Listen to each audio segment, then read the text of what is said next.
जय श्री राधे कृष्णा साथियों, एक बार फिर से उपस्थित हूँ एक बहुत ही ज्ञानवर्धक और नई वीडियो के साथ। मेरे प्यारे भक्तों और मेरे प्यारे दर्शकों, आज मैं भगवान श्री कृष्ण द्वारा श्रीमद् भागवत गीता में दिए गए समस्त उपदेशों में से 11 ऐसे अनमोल उपदेश बताऊंगा जिन्हें सुनने से आपकी पूरी जिंदगी ही बदल जाएगी। इसीलिए वीडियो को अंत तक ध्यान से सुनना।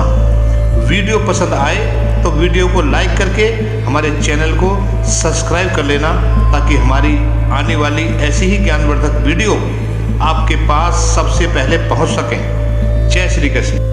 जय श्री राधे कृष्ण साथियों, आपके अपने चैनल सनातन ज्ञान में एक बार फिर आपका बहुत बहुत स्वागत है। भगवान कृष्ण और राधा रानी की कृपा आप पर और आपके पूरे परिवार पर सदा बनी रहे। साथियों, आप यदि हमारे चैनल पर पहली बार आए हैं और हमारी वीडियो को पहली बार देख या सुन रहे हैं, तो वीडियो को एक लाइक करके चैनल को सब्सक्राइब कर लीजिए, ताकि हमारी आने वाली ऐसी ही ज्ञानवर्धक वीडियो आपके पास सबसे पहले पहुंच सकें। और हाँ साथियों, कमेंट बॉक्स में जय श्री राधे कृष्ण लिखकर अपने मन की बात जरूर लिखें और वीडियो अपने दोस्तों को भी जरूर शेयर करें, ताकि उनको भी इसका लाभ मिल सके। मेरे प्यारे भक्तों, ज़्यादा देरी न करते हुए मैं आपको बताता हूँ कि जब भगवान श्री कृष्ण ने महाभारत युद्ध के समय कुंती पुत्र अर्जुन को श्रीमद् भागवत गीता का उपदेश दिया था, तो उस धनुर्धर अर्जुन ने गीता उपदेशों का अनुसरण करते हुए अपने मन और आत्मा से लालच और मोह को त्याग दिया था, जिस कारण अर्जुन को मोक्ष की प्राप्ति हुई। मेरे प्यारे भक्तों, श्रीमद् भागवत गीता में मनुष्य के हर प्रश्न का उत्तर मिलता है। चाहे आपकी कोई भी परेशानी हो, कोई भी इच्छा हो, श्रीमद् भागवत गीता आपके हर प्रश्न का उत्तर देती है और आपकी हर समस्या का समाधान देती है। फिर चाहे वो परेशानी आपके मन की हो, आपके धन की हो, आपके शरीर की हो या फिर आपके रिश्तों की हो, आपको अपनी हर समस्या का उत्तर श्रीमद् भागवत गीता के इन 11 उपदेशों में जरूर मिल जाएगा। आज हम श्रीमद् भागवत गीता के 11 ऐसे अनमोल उद्देश्य बताएंगे जो आपकी पूरी जिंदगी बदल देंगे। अर्थात जो मनुष्य इन सभी 11 उपदेशों को इस छोटी सी वीडियो के माध्यम से सुनेगा, उसकी जिंदगी ही बदल जाएगी। साथियों, इसीलिए आप इन सभी बातों को वीडियो के अंत तक ध्यान से सुनना। जो भी व्यक्ति इस वीडियो को अंत तक सुनेगा या देखेगा, उसे अपनी हर परेशानी का हल इस वीडियो के माध्यम से अवश्य मिल जाएगा और उसे अपनी ज़िंदगी में जो कुछ भी चाहिए वो उसे ज़रूर मिलेगा। भक्तों, श्रीमद् भागवत गीता का सबसे पहला उपदेश ये है कि कोई अगर आपका अपना है या कोई आपसे बड़ा है, तो उसका अपने प्रति गलत व्यवहार कभी सहन नहीं करना चाहिए। ये गीता का उपदेश हमारी ज़िंदगी से भी जुड़ा है, क्योंकि हम भी अपने मन की अधिकतर तकलीफ़ों को ये सोचकर जीते रहते हैं कि ये तो मेरा अपना है, ये तो मेरा बड़ा है, इसको हम कैसे कुछ कह सकते हैं।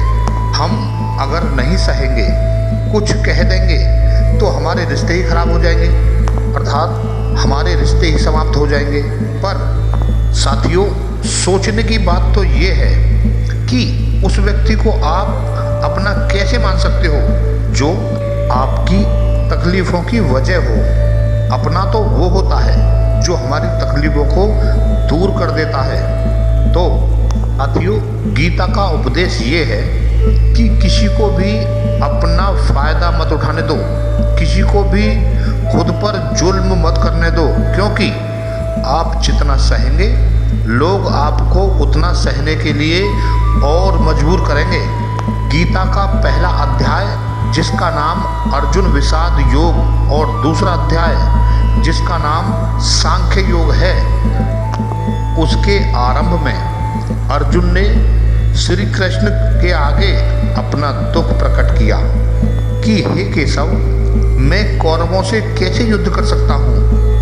ये सब तो मेरे अपने ही हैं। मैं कैसे भीष्म पितामह और द्रोणाचार्य से युद्ध करूँगा, क्योंकि वो दोनों मेरे पूजनीय हैं। इसीलिए इन गुरुजनों को मारने से तो अच्छा है मैं भिक्षा का अन्न खाकर अपने जीवन का गुजारा करूं। और जिन कौरवों से मैं युद्ध करने जा रहा हूं, वो सब धृतराष्ट्र के पुत्र मेरे ही भाई हैं, मेरे ही अपने हैं। इन सबको मारने से तो अच्छा है कि मैं सन्यासी बन जाऊं। तो साथियों, भगवान श्री कृष्ण ने अर्जुन से कहा कि यहाँ कौन अपना है और कौन पराया है।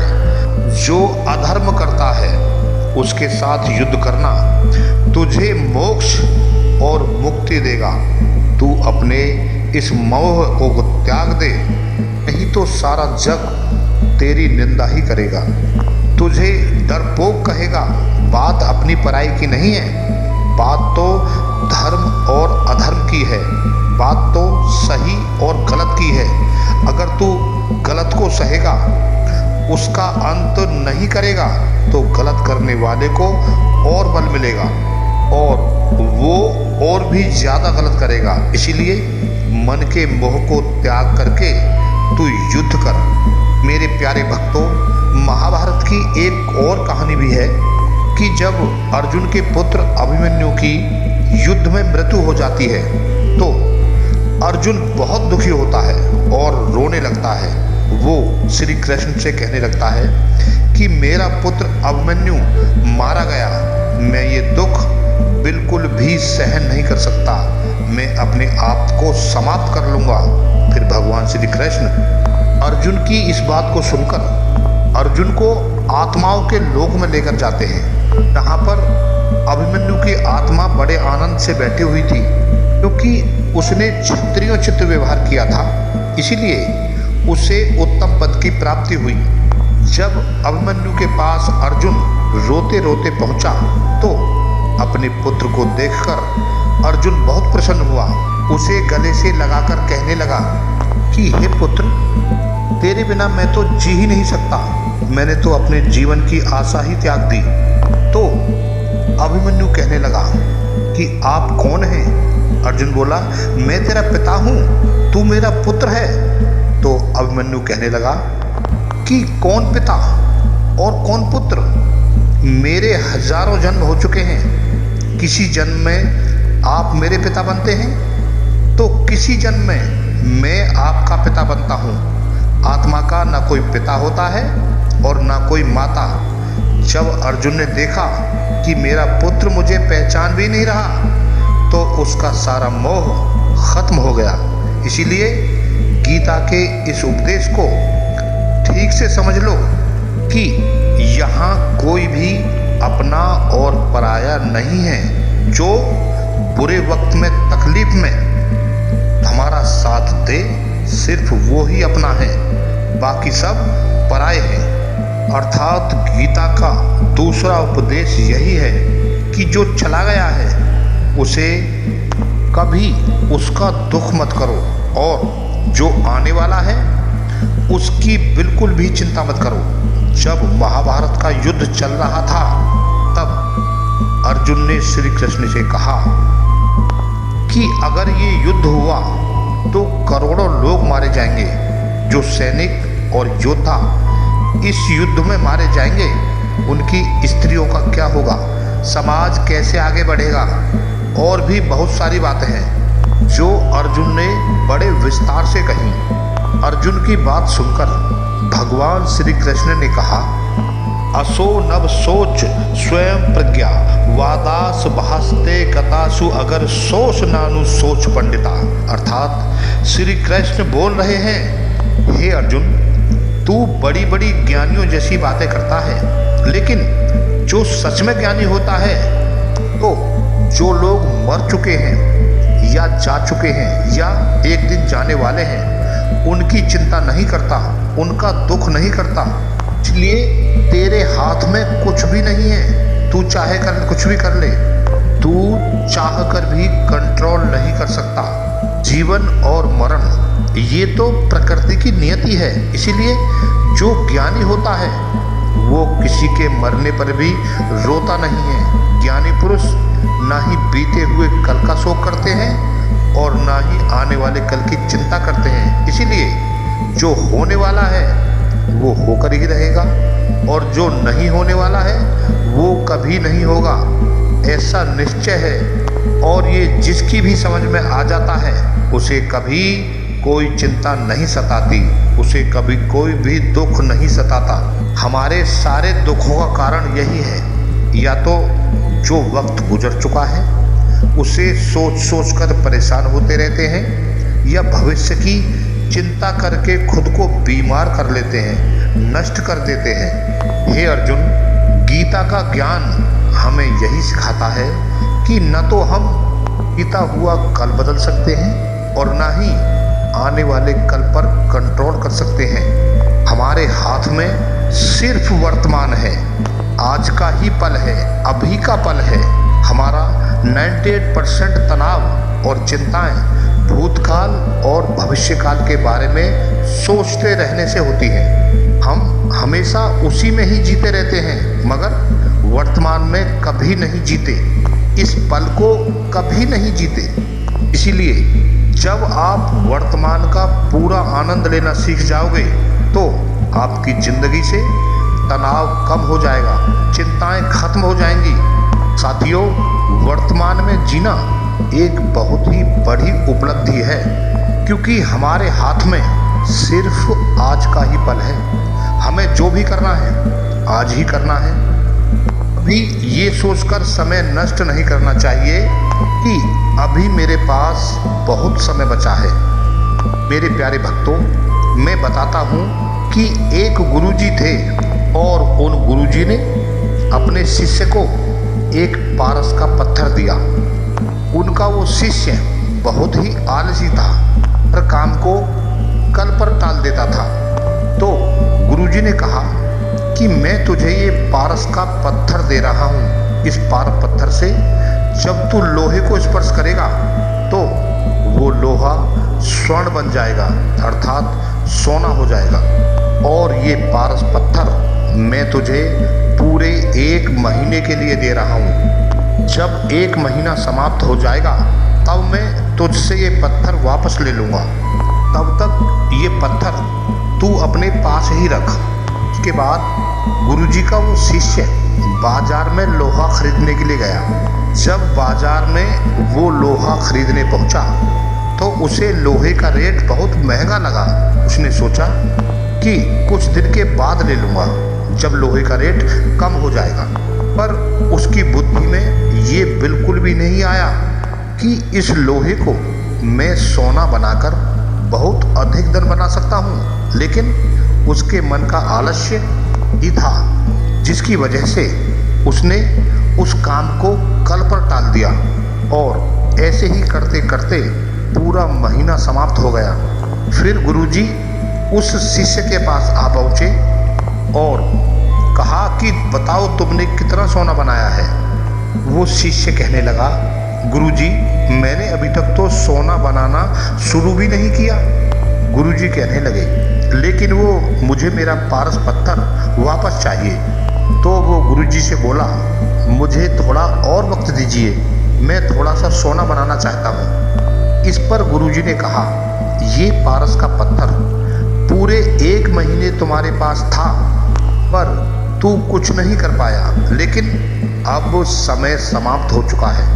मेरे प्यारे भक्तों, ऐसे ही ये हमारा जीवन है, हमारी जिंदगी है, और ये समय ही हमारा पारस पत्थर है। और हम समय के एक एक पल से अपने जीवन को सोना बना सकते हैं। लेकिन हमें ये लगता है कि हमारे पास अभी बहुत समय बचा है, एक दिन जिंदगी को जी लेंगे, एक दिन जिंदगी में खुश हो जाएंगे। लेकिन वो दिन कभी नहीं आता और हम जिंदगी भर भागते रहते हैं, चिंता करते रहते हैं, दुखी होते रहते हैं, लेकिन जिंदगी को जीना, खुश रहना हम भूल जाते हैं। इसीलिए गीता का ज्ञान हमें यही सिखाता है कि आप आज पर ही जीना सीखो, इस पल को ही जीना सीखो। मेरे प्यारे भक्तों, गीता का तीसरा उपदेश हमें ये सिखाता है कि मौत से डरना बिल्कुल व्यर्थ है। भगवान श्री कृष्ण ने गीता में कहा है कि ये संसार मृत्युलोक है, जिसका भी जन्म हुआ है वो एक दिन जरूर मर जाएगा, जिसका आरंभ हुआ है उसका अंत अवश्य होगा। हम इसे रोक नहीं सकते। जैसे हम रोज नए कपड़े बदलते हैं, वैसे ही हमारी आत्मा नया शरीर धारण करती है। मृत्यु सिर्फ इस जीवन का एक नया आरंभ है, इस जीवन का अंत नहीं है। आत्मा कभी नहीं मर सकती और ना ही उसे कोई मार सकता, लेकिन मौत से मनुष्य बहुत डरता है और मौत का दुख भी इंसान को बहुत होता है। साथियों, सबसे ज़्यादा दुख इंसान को मौत का ही होता है। साथियों, मैं आपको एक कहानी बताता हूँ। एक पेड़ पर दो पक्षियों का जोड़ा रहता था। उन दोनों को एक दूसरे से बहुत प्रेम था। उन्होंने साथ जीने मरने की कसमें खाई थीं। अभी एक दिन वहाँ एक शिकारी आया। उस शिकारी ने एक तीर चलाकर वहाँ पेड़ पर बैठे मादा पक्षी को मार दिया और वो अकेला नर पक्षी रोने लगा कि मैं तुम्हारे बिना कैसे जी पाऊंगा। तुम्हारी जगह मेरी मृत्यु आ जाती या मेरा जीवन तुमको मिल जाता। वो रो रो कर बहुत विलाप करने लगा। इतने में ही उस शिकारी ने फिर दूसरा तीर चलाया और उस दूसरे नर पक्षी को भी मार दिया। वास्तविकता में यही कहानी हमारी है। हम भी रोते रहते हैं। जब कोई मरता है तो हम बहुत रोते हैं, लेकिन हमें ये पता नहीं है कि एक ना एक दिन हमारा जीवन भी समाप्त हो जाएगा। हम भी इस मृत्यु के पेड़ पर ही बैठे हैं, लेकिन शरीर का मिटना हमारा अंत नहीं है। मेरे प्यारे भक्तों, भगवान श्री कृष्ण ने अर्जुन से कहा कि हे अर्जुन, तेरे और मेरे अनंत जन्म हुए हैं। तुझे कुछ भी याद नहीं है, लेकिन मुझे सब कुछ याद है। जो व्यक्ति इस सत्य को समझ ले कि मैं यहाँ इस संसार में कुछ समय के लिए आया हूँ, उसकी जिंदगी के सारे झगड़े, सारे दुख, सारी चिंताएं समाप्त हो जाएंगे। जब इस संसार से जाना ही है तो दुख किस बात का। एक समय की बात है कि कुछ साधु महात्मा पैदल यात्रा कर रहे थे। यात्रा करते करते वो एक नगर में पहुँचे। वो महात्मा बहुत थक चुके थे।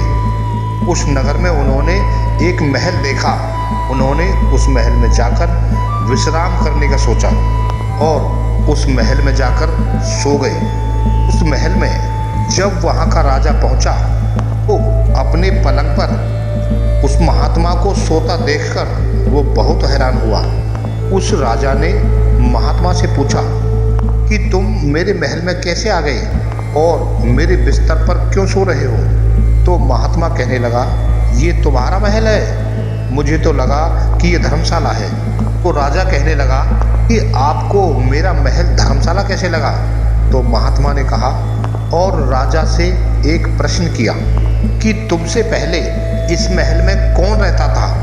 तो वो राजा बोला कि मुझसे पहले मेरे पिताजी यहाँ रहते थे और उससे पहले मेरे दादाजी यहाँ रहते थे।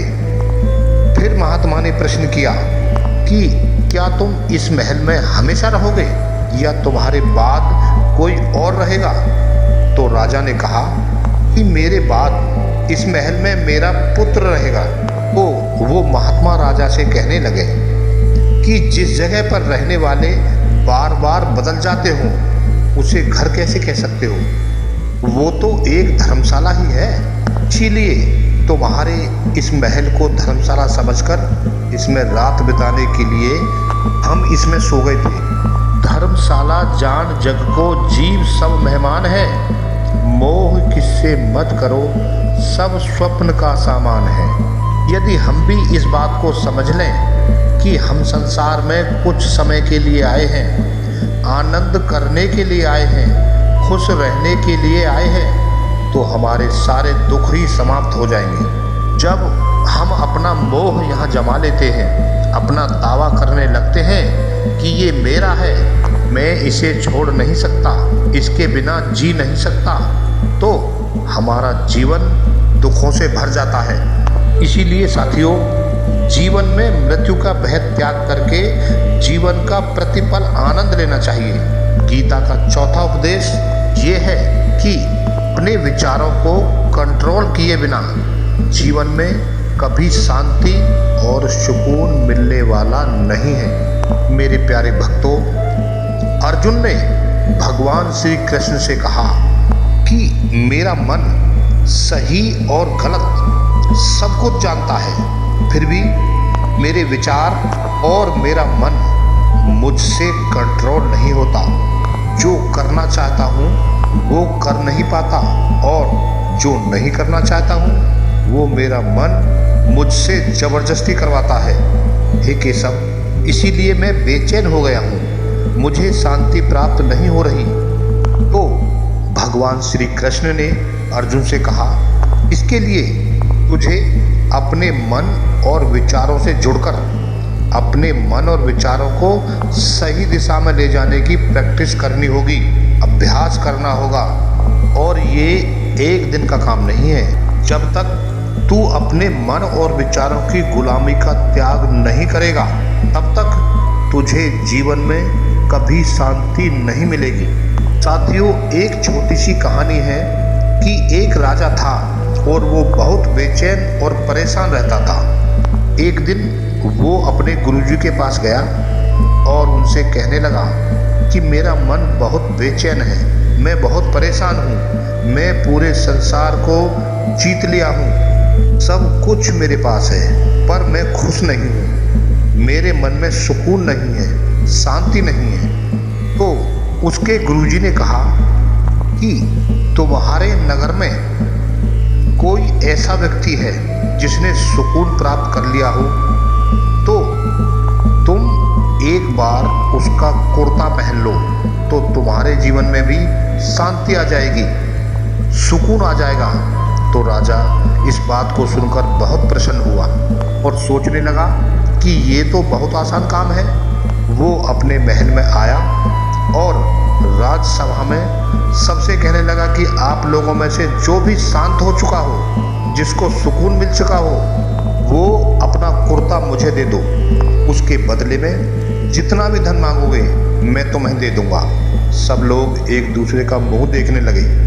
राजा की बात सुनकर सभी को पैसों का लालच आया, लेकिन सब एक दूसरे की सच्चाई जानते थे, क्योंकि किसी की भी जिंदगी में शांति और सुकून नहीं था।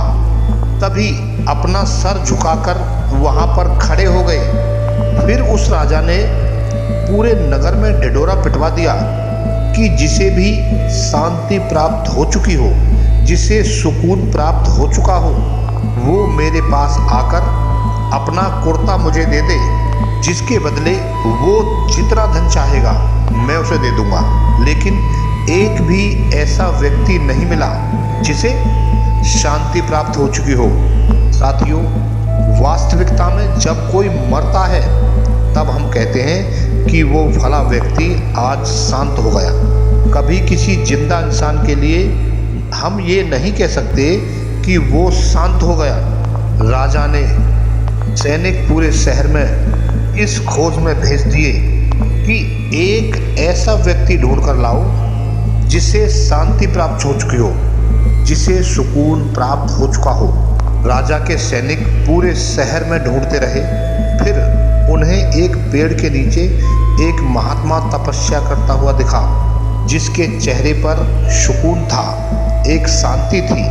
वो सैनिक उस महात्मा के पास जाकर पूछने लगे कि क्या आपने शांति प्राप्त कर ली है? आपको सुकून प्राप्त हो चुका है? तो महात्मा ने कहा कि मैं पूरी तरह से शांत हूँ और मुझे पूरी तरह से सुकून की प्राप्ति है। तभी सैनिक उस महात्मा को राजा के पास ले आए।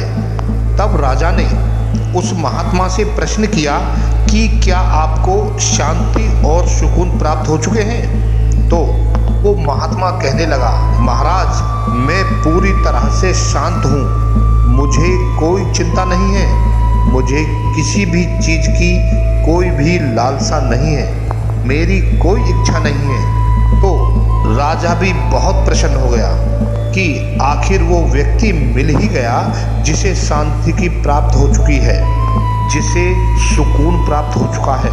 तब वो राजा उस महात्मा से कहने लगा कि हे महात्मन, कृपा करके आप अपना कुर्ता मुझे दे दीजिए, बदले में आप जो भी मांगेंगे मैं आपको दूंगा। इस पर महात्मा कहने लगा कि महाराज, सुकून और शांति तो मुझे मिल चुके हैं, लेकिन क्या करूं, मेरे पास कुर्ता ही नहीं है पहनने के लिए जो मैं आपको दे सकूं। तब राजा ने उस महात्मा की ये बात सुनी कि इस महात्मा के पास कुर्ता भी नहीं है पहनने के लिए, उसके बाद भी वो महात्मा एकदम शांत है, इसके जीवन में सुकून है, और मैं सारी जिंदगी धन को जोड़ने में लगा रहा, दुनिया को जीतने में लगा रहा, लेकिन मुझे शांति नहीं मिली, मुझे सुकून नहीं मिला, क्योंकि शांति और सुकून बाहर की चीज नहीं है, ये अपने भीतर ही है। इसीलिए जब तक कोई व्यक्ति अपने मन और विचारों को कंट्रोल नहीं करता, तक उसके जीवन में सुख और शांति नहीं आती। और साथियों, गीता का उपदेश हमें यही सिखाता है कि जीवन में शांति चाहिए तो मन को शांत करना सीखो। मेरे प्यारे भक्तों, श्रीमद् गीता का 5वां उपदेश ये है कि वासना, क्रोध और लालच ये सब नर्क के कारण हैं, नर्क का द्वार हैं। जिस भी मनुष्य में ये 3 अवगुण होते हैं वो हमेशा दूसरों को दुख पहुंचाकर अपने ही सुख और स्वार्थ की पूर्ति करता है। इसलिए किसी भी चीज की हद से ज्यादा वासना करना और विरोधी स्वभाव होना और मन में लालच होना उसके जीवन में सुख को समाप्त कर देते हैं। उसके सारे रिश्ते जहर से भर जाते हैं। इन्हें नरक का द्वार इसीलिए कहा गया है क्योंकि जिस इंसान में अत्यधिक क्रोध है, लालच है, वासना है, उसका पूरा जीवन जहर से भर जाता है। उसको ये सब करने के बाद जीते जी यहीं पर नरक का दर्शन होता है। मेरे प्यारे भक्तों, गीता का 6वां उपदेश ये है कि सब भगवान एक ही है, कोई छोटा या बड़ा नहीं है। सब एक ही परमात्मा के अलग अलग रूप और नाम हैं। भगवान श्री कृष्ण ने गीता के 10वें अध्याय में बताया है कि जितने भी जगत के देवी और देवता हैं, सब मेरी ही विभूति हैं। मैं ही शिव हूँ, मैं ही इंद्र हूँ और मैं ही यशराज कुबेर भी हूँ। मैं ही अग्निदेव हूँ और देवताओं के गुरु बृहस्पति भी मैं ही हूँ। समुद्र में भी मैं ही हूँ, अक्षरों में ओम भी मैं ही हूँ। मैं ही काल का महाकाल भी मैं ही हूँ। सारे जगत का नाश, उत्पत्ति और पालन करने वाला भी मैं ही हूँ। भगवान श्री कृष्ण ने कहा कि मेरी विभूतियों का कोई अंत नहीं है। इसलिए सभी भगवान, सभी देवता मेरे ही रूप हैं। इसीलिए तो किसी भी देव या ईश्वर को कभी भी छोटा या बड़ा नहीं समझना चाहिए और किसी में भी भेद नहीं करना चाहिए। और गीता का उपदेश हमें ये सिखाता है कि कभी भी किसी दूसरे को छोटा नहीं समझना चाहिए। हाँ, इस बात पर झगड़ा नहीं करना चाहिए कि कौन बड़ा है और कौन छोटा है। गीता का 8वां उपदेश साथियों ये है कि सुख की इच्छा फिर में हमारे दुखों का कारण बनती है। भगवान श्री कृष्ण ने अर्जुन से कहा कि मनुष्य जितना सुखों की लालसा करता है और इच्छा करता है, उतना ही उसकी इंद्रियां सुख भोग में आसक्त हो जाती हैं। उतना ही इंसान का मन संसार के सुख और आकर्षण का गुलाम बन जाता है और जितना सुख के पीछे भागता है उसे उतना ही दुख का अनुभव होता है, अर्थात उसे उतना ही दुख से गुजरना पड़ता है। क्योंकि ये संसार का नियम है कि जो चीज़ मन को बहुत आकर्षित करती है बाद में बहुत दुख देती है। जो चीज़ शुरू में मुश्किल लगती है, कठिन लगती है, बाद में हमें बहुत आनंद देती है और हमें बहुत काम आती है। मेरे प्यारे भक्तों, गीता का 8वां उपदेश ये है कि जो भी मनुष्य दुनिया के सारे सहारे छोड़कर सिर्फ भगवान को ही अपना सहारा मान लेता है, उसकी हर ज़रूरत वो ईश्वर ही पूरी करते हैं। उसकी हर प्रकार से रक्षा वो परमात्मा ही करता है। इसीलिए अनन्या चै मयो भवाय माम ये जना पर उपासते ते शाम नित्याभियुक्तानाम योगक्षेम वहा। अर्थात जो व्यक्ति यही अपना सब कुछ मान लेता है, उसका योगक्षेम मैं स्वयं नेहम करता हूँ।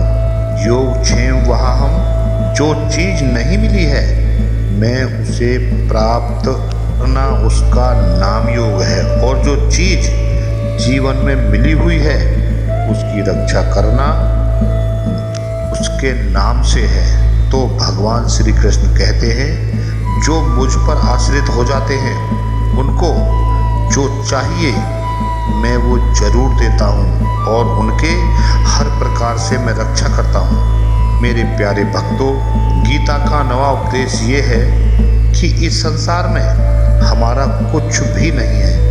और गीता सार में आपने कई बार सुना भी होगा कि तुम्हारा क्या गया जो तुम रोते हो, तुम क्या लाए थे जो तुमने खो दिया, तुमने क्या पैदा किया जो नष्ट हो गया, तुमने जो लिया यहीं से लिया, जो कुछ भी दिया यहीं पर दिया, और जो आज तुम्हारा है कल किसी और का होगा। क्योंकि परिवर्तन संसार का नियम है साथियों।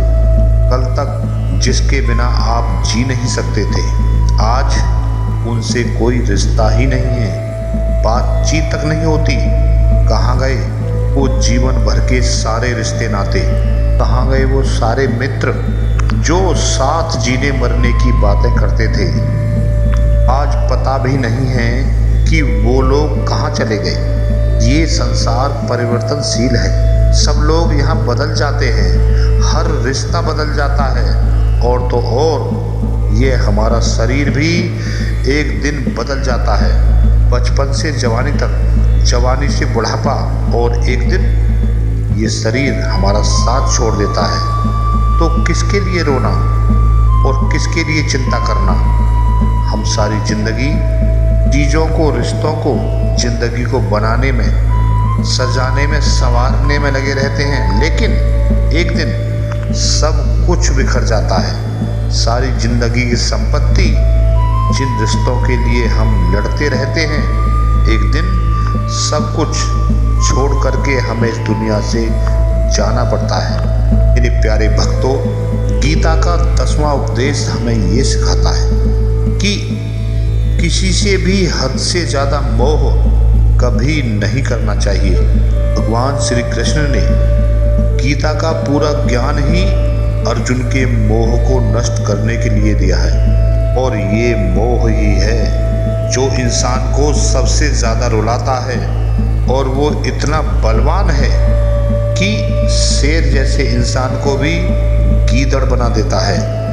जो अर्जुन युद्ध में देवताओं से भी जीत गया, पर अपने रिश्तेदारों को युद्ध में देखकर उसके हाथ कांपने लगे और कहने लगा कि मेरे हाथ में धनुष पकड़ने की ताकत ही नहीं बची, मेरे हाथ कांप रहे हैं, मैं युद्ध नहीं कर पाऊंगा।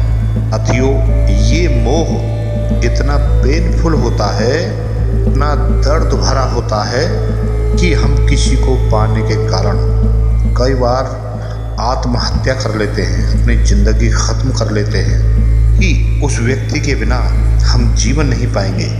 इसलिए जो व्यक्ति अपने मोह से बाहर नहीं आता, उसका सब कुछ छिन जाता है, उसकी सारी खुशी ख़त्म हो जाती है।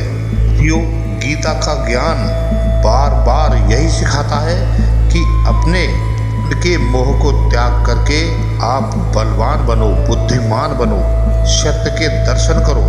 वास्तविकता क्या है? क्योंकि हमारा मोह हमें हमेशा झूठ ही सिखाता है, झूठ पर ही विश्वास दिलाता है और दिल में झूठी उम्मीद जगाता है, और यही हमारे दुखों का सबसे बड़ा कारण है। हम मोह कर लेते हैं, लोगों से उम्मीद लगा बैठते हैं, पर वास्तविकता बिल्कुल अलग होती है, क्योंकि लोग वैसे नहीं होते जैसे हम मान लेते हैं, जैसा हम समझ लेते हैं। क्योंकि मोह के कारण हम सच्चाई को नहीं देख पाते, लोगों का असली चेहरा नहीं देख पाते। इसीलिए गीता का उपदेश हमें ये सिखाता है कि जीवन में अगर आनंद और प्रसन्नता से रहना है तो किसी भी हद से ज़्यादा मोह कभी मत करना। साथियों, श्रीमद् गीता का 11वां उपदेश ये है कि इस दुनिया में अगर आए हो तो दुख तो मिलेगा ही। दुख से कभी घबराना मत, दुख से कभी डरना मत। भगवान श्री कृष्ण ने गीता में कहा है कि ये संसार दुखावहम आशावतम, अर्थात ये संसार दुखों का घर है। जैसे हॉस्टल में औषधि मिलती है, पुस्तकालय में पुस्तक मिलती है, चिकित्सालय में चिकित्सा होती है, वैसे इस संसार को भी भगवान श्री कृष्ण ने एक नाम दिया है, दुख आलय, जहाँ पर दुख मिलता हो। साथियों, दुख तो हर किसी के जीवन में आता ही है, लेकिन दुख आया है तो सुख भी जरूर आएगा। इसीलिए दुख से कभी डरना नहीं चाहिए, क्योंकि ये संसार दहल भी है और असावत भी है। सावत का मतलब यही होता है कि यहाँ परमानेंट कुछ भी नहीं है, ये सब कुछ बदल जाता है। दुख सुख में बदल जाता है और सुख दुख में बदल जाता है। अपमान अपमान में बदल जाता है और अपमान सम्मान में बदल जाता है। खुशी दर्द में बदल जाती है और दर्द खुशी में बदल जाता है। जीत हार में बदल जाती है और हार जीत में बदल जाती है। इस तरह यहाँ कुछ भी बदल सकता है, कुछ भी परमानेंट नहीं है। ना ही हम परमानेंट हैं, ना ही हमसे जुड़ी कोई चीज़ यहाँ पर परमानेंट है, क्योंकि ये संसार शाश्वत है, शाश्वत नहीं है। यहाँ पर सब कुछ बदलने वाला है, यहाँ पर कुछ भी परमानेंट नहीं है। का दुख भी परमानेंट नहीं है, इसलिए दुख से कभी डरना नहीं चाहिए। गीता का ये उपदेश हजारों साल पुराना है, लेकिन आज भी नए से नया है। पूरे विश्व में श्रीमद् गीता को सबसे ज़्यादा पढ़ा गया है और सबसे कम समझा गया है। श्रीमद् भागवत गीता के ये उपदेश अगर कोई व्यक्ति ठीक से समझ ले और उसे अपनी ज़िंदगी में उतार ले, तो ये पक्की बात है साथियों कि वो अपनी ज़िंदगी में जो चाहे वो हासिल कर सकता है और अपने जीवन की हर समस्या से वो एक पल में बाहर आ सकता है। श्रीमद् भागवत गीता के इस दिव्य उपदेश को हमें बार बार सुनना चाहिए और रोज़ सुनना चाहिए। जब भी जीवन में कोई चिंताएं, कोई परेशानी आए तो एक बार इस उपदेश को जरूर सुन लेना चाहिए और मन में ये विश्वास रखना चाहिए कि गीता का ये उपदेश आपकी ज़िंदगी की हर परेशानी में आपको रास्ता अवश्य दिखाएगा। जय श्री कृष्ण साथियों।